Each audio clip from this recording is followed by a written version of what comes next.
आईन है, ये कौन सा हिंदुस्तान है जो मोदी जी बताते हैं लड़की पढ़ाओ लड़की बचाओ। हम अपनी लड़की को कहाँ डालेंगे? हमें तो जिंदा रहने का शौक नहीं है, फिर हमको तो मर जाना ही अच्छा है। जब अपने माँ बाप को दवाई तक नहीं दे सकते, जब दवाई तक नहीं दे सकते अपने माँ बाप को, फिर इससे अपना गाड़ी के नीचे मर जाए, क्या फर्क पड़ जाएगी? क्या फर्क? इससे पहले कि मैं आपको ये बताऊं हमारा प्रोटेस्ट जो है आज किस सिलसिले में है, मैं आपका डोडा मीडिया का तहे दिल से शुक्रगुजार हूं जो आप लोग हमारे गरीब वर्करों का, डेली वेजर्स का ये प्रोग्राम जो है, ये प्रोटेस्ट है, ये आप ऐवान इक़्तिदार तक पहुंचाते हैं। हम बहुत बहुत आभारी हैं आप लोगों पे। हमारा वही देरीना मसला है, वही पिछली 25 तारीख से जो हमारी स्ट्राइक है, ये उसी स्ट्राइक की दूसरी कड़ी इस वक्त चल रही है बराबर। हम इस चीज़ से हैरान हैं कि गवर्नर इंतज़ामिया जो है वो अभी तक टिल डेट वो खामोश है।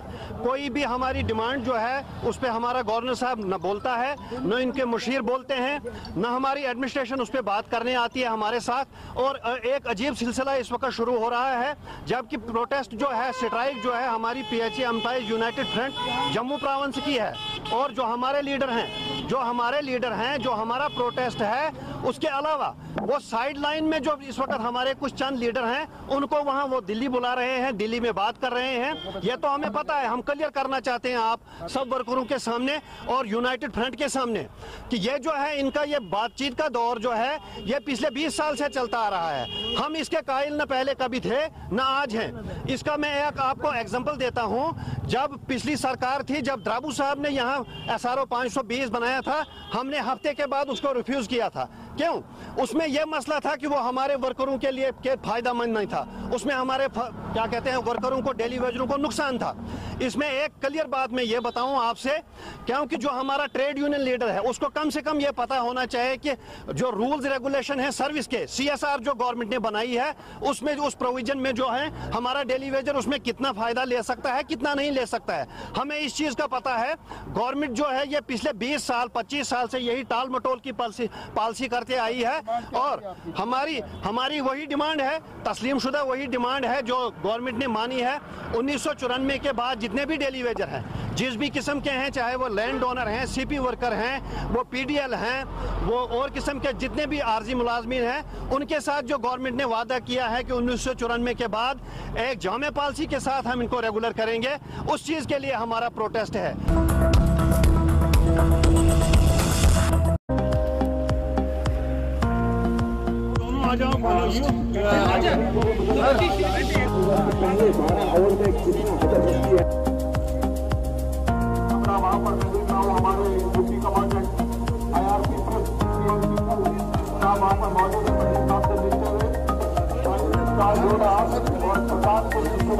आज का घोषणा और हमेशा के बीच होगा।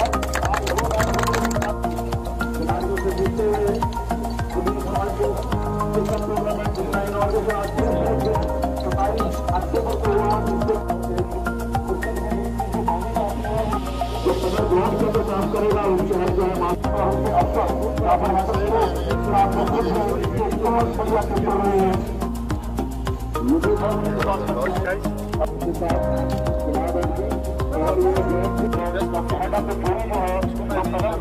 काम करेगा उसके हर जो है को प्राप्त गैस की निकाल दिया है। देखना होगा काफी खराब नहीं। आप सभी अक्टूबर को क्या गैस की खूबसूरत है और क्या नहीं मैच में टूर्नामेंट में बड़ा रहना होगा इसी का मैच होगा आपका अगला वापसी कमर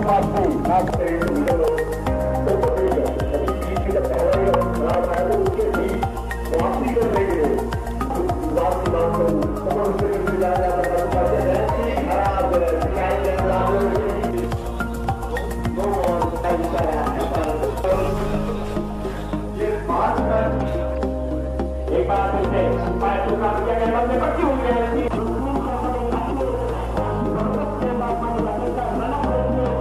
क्योंकि काफी अंतराल के बाद टूर्नामेंट का अभिनंदन ऐसा में तीन काफी मिल जाएंगे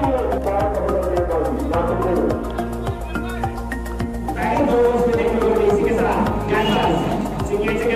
अच्छी है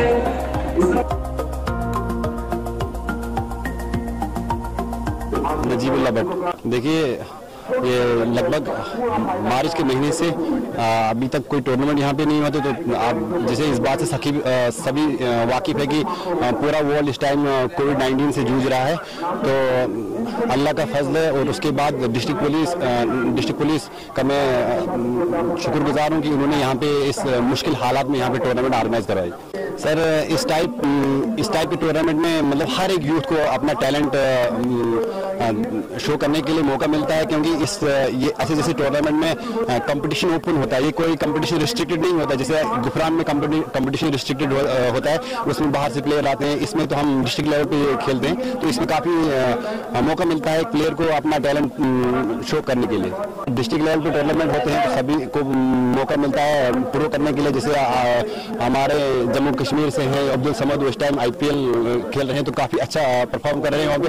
हम भी सोचते हैं कि यहाँ पे खिताई चनाब से कोई मतलब बहुत सारे लड़के जाने चाहिए जो मतलब इंडिया को रिप्रेजेंट करें।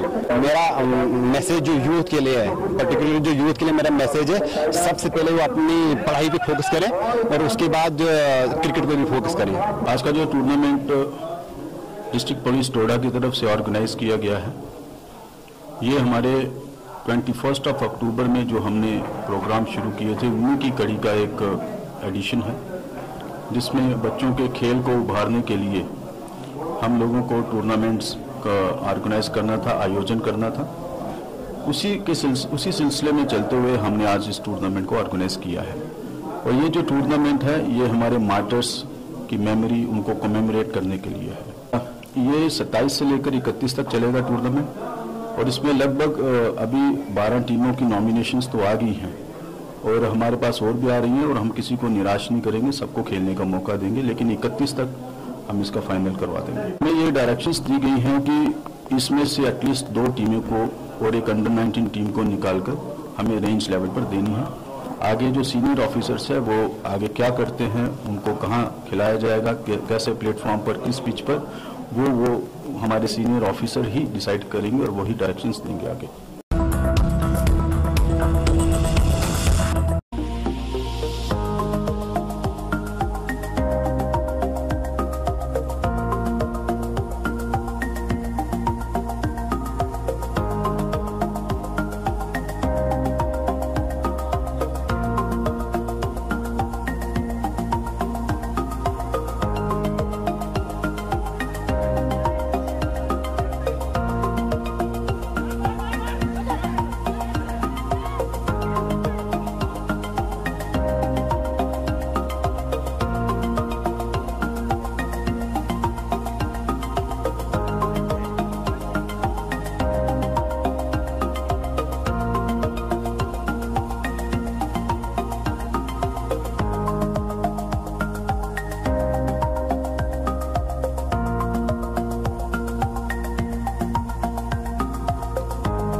ज़ुबैर साहब, आप एक ऑर्गेनाइजिंग बॉडी के मेंबर भी हैं और यहाँ पर बहुत अहम भूमिका निभा रहे हैं आप इस टूर्नामेंट के अंदर। लॉकडाउन के बाद बहुत देर बाद ये टूर्नामेंट, इस प्रकार का टूर्नामेंट किया जा रहा है के स्पोर्ट्स बॉल से, तो कैसा लग रहा है आपको एक गांव के अंदर और ये टूर्नामेंट करवाया जा रहा है, और किस प्रकार का सहयोग आपको किन किन लोगों से मिल रहा है और किस प्रकार चल रहा है ये टूर्नामेंट?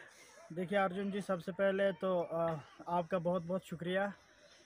जनाब टीवी का हम शुक्रिया अदा करते हैं, आपका भी, और साथ में सबसे पहले हम शुक्रिया अदा करते हैं डीसी साहब का, डीसी डोडा, उसके बाद एसडीएम साहब का भी शुक्रिया अदा करते हैं जिन्होंने हमें भरपूर ताउन दिया, और साथ में जो हेल्पिंग हैंड ट्रस्ट एक ऑर्गेनाइजेशन है यहाँ पर, और महबूब साहब आज़ाद का भी हम शुक्रिया अदा करते हैं जिन्होंने भरपूर ताउन दिया उन्होंने हमें इस टूर्नामेंट को कराने में।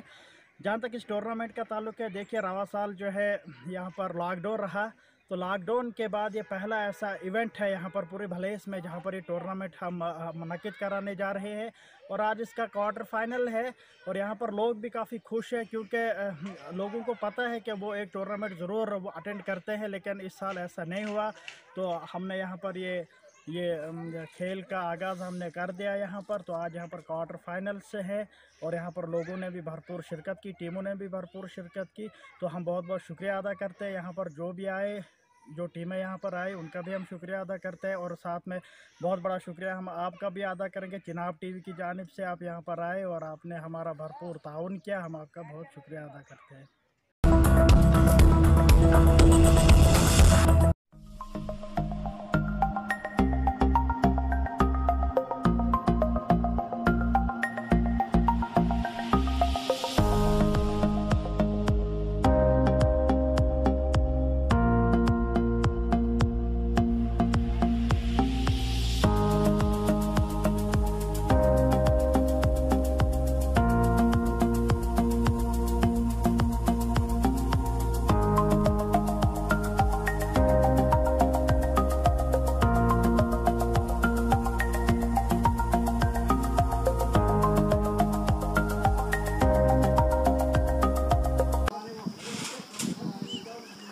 मुझे रोना नहीं आता है, मुझे समझ नहीं आती है मैं क्या क्या बातें कर लूं। हमारे बच्चे जब गाड़ियां चलते हैं रोड के तरफ से या कहीं भी तरफ से, वो हमारे बच्चे जो होते हैं वो बिल्कुल बाहर पड़ते हैं। किसी मकान का वरांडा होता है, किसी का बरांडा होता है, उसमें हमारे बच्चे पढ़ते हैं। हमारे स्कूल की बिल्डिंग आज तक यहाँ नहीं आई, नंबर 1। नंबर 2, 20 साल से हमारा हॉस्पिटल उडाला के अंदर, सर मैं उडाला के अंदर खड़ा हूं इस टाइम। हमारा इलाका दूर दराजा, चिरवड़ा है, गुंज टाप है, सर कुमला है, ये आड़ा सर, पिछले कांचरबास है, पतनाला है सर। वहां की रोड की फैसिलिटी कोई सर नहीं है, और हमारे माँ या बहनें कोई प्रेग्नेंट अगर हो सकती है वो उठाकर लेने पड़ती है यहाँ सर बनिहाल। और बनिहाल जब सर पहुंचती है वो 50% जब बीमार होती है तो 100% हो जाती है। मगर कारण क्या होता है सर, कारण बताऊंगा 100% क्यों हो जाती है। उसका कारण है सर रोड में सर 2-2 फुट खड्डे हैं। जब एम्बुलेंस चलती है इसमें वो नीचे से ऊपर, यहाँ पे तामीर किया गया था तो उस वक्त जो मुलाजिम या जो महकमा यहाँ था, तो क्या आपने उस वक्त उनको ये चीज़ नहीं बताई कि रोड को आप किस तरह से मेंटेन करें? सारी चीजें हमने बताई सर, हमने उनको सब चीजें बताई, पूरी पब्लिक ने बताई, हमने हल्ला भी किया सर। हमारे सुनने वाला कोई भी आज तक हमने देखा ही नहीं, कोई सुना। गवर्नमेंट को हमारी अपील है, गवर्नर से हमें अपील है, गवर्नर साहब से जल्द इस रोड को फिट करो, क्योंकि इसमें जो गर्दा उठता है, पहली सी बीमारी का एक वबाल फैला है। जब गर्दा उठता है जनाब सर, तो इससे ज्यादा 100% हम बीमार हो जाएंगे। हमारे मकान जो इर्द गिर्द में है, लोग हैं, तो बाकी अस्सलाम। तो सबसे पहले मैं चिनाब टीवी जो है, जेके न्यूज़, इसका बहुत बड़ा शुक्रगुजार हूँ। आपने यहाँ पर तकलीफ़ की सर। हम किन किन मुद्दों पे बात करें, यहाँ तो बड़े मुद्दे हैं। अगर हम अपनी बात करने पे आ जाए तो सर मुझे लगता है तो आप फिर महीनों के हिसाब से हमारी जो गम है, हमारी तकलीफ़ जो है, शायद सर आपको महीने लगे, लेकिन इतना तो सर आप हम बोल नहीं सकते। सर हमारा सबसे पहले मसला यहाँ पर है सड़क का मसला। जब ये सड़क का मसला ये हमने कहा कि इसको मैगडम बिछाना है। लोग कहा जी मैगडम बिछाएंगे और कुछ काम करेंगे। सर यहाँ उन्होंने जो रेलवे में जो मलबा निकला और बाजरी के बदले उनने ये मलबा इसके अंदर नीचे डाल रोड पीएमजी ने। तो हमारे साथ सर रोड के खिलाफ जो है रोड जो है इसके बारे में हमारे साथ बड़ी ज्यादती हुई सर। और उसके बाद अगर हम देखें सर यहाँ पर स्कूल की बिल्डिंग है, अस्पताल की बिल्डिंग है, बाकी चीजें हैं सर। यहाँ पर हमारा स्कूल अच्छा नहीं है सर। और ये 1957 से लेके अब तक जो कुमला में स्कूल है सर वो स्कूल ही है, अब कोई कॉलेज में तब्दील नहीं हुआ सर। जितने भी ये सियासतदान यहाँ पर आए, मैं खुल के बोलता हूँ सर, चाहे सजा शाहीन साहब आए, रोनाल्ड साहब आए, कोई भी आए सर, उन्होंने अपना जो है ना वो मतलब के लिए हमसे वोट लिया। बाली जनता जो है इनको गुमराह किया, कहा जी आप हमको वोट दे दो, हम आपको वादे बड़े वादे किए सर, पावर का वादा किया सर। आज हम पावर उस वक्त आता है सर जिस वक्त सारे लोग सो जाते हैं, पता नहीं चलता सर पावर कब आया पावर कब गया। ये चौहों के लिए इन्होंने पावर सर सप्लाई की है। तो मेन चीज कहूंगा, जब भी फैसला होता है वो त्रिगाम के इलाके से फैसला होता है। जब भी कोई जीतता है वो त्रिगाम के इलाके से, इस उड़हाला के इलाके से, कुमला के इलाके से, चरवड़ा जो है इलाका हमारा ये 12 पंचायतों में मुश्तमिल है, वो सर यहीं से जीत के जाता है। तो लेकिन सर उसके बाद जब जीतते हैं वो मौलवी शरीफ साहब की बात याद आई, ये कपड़े अपने उतार देते हैं, बोलते हैं जी इसको हैंड वॉश करेंगे, सर्फ में डालेंगे, शायद इसको बुमत होगी। सर हमारे यहाँ जो बुनियादी मसले हैं, जैसे मैं आपको गिनाता चलूँ, मुख्तसर अंदाज में आपको गिनाता चलूँ, सबसे अहम मसला हमारे रोड का है और दूसरा सबसे ज़्यादा मसला हमारा बिजली का है।